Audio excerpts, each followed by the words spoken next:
A state lawmaker is taking the fight over in vitro fertilization to New York. It's in response to the Alabama Supreme Court decision ruling that frozen embryos are children. Capitol correspondent Jamie DeLine has that story.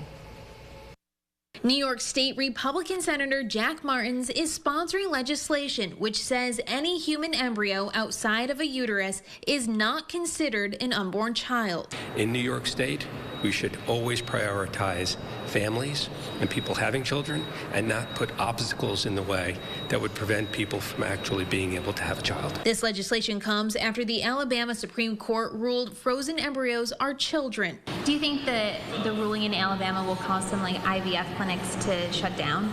They could in Alabama, and that's something we don't want here.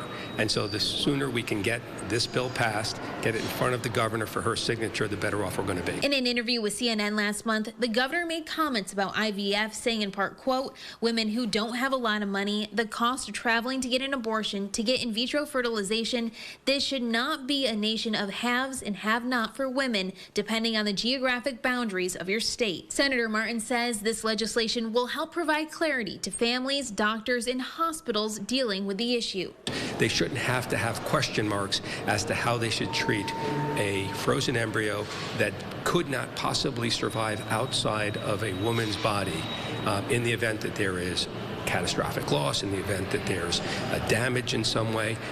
All kinds of things can happen. Senator Martins is hoping to get bipartisan support and says he wouldn't be surprised if it gets included in the state budget. Reporting in Albany, I'm Jamie DeLine.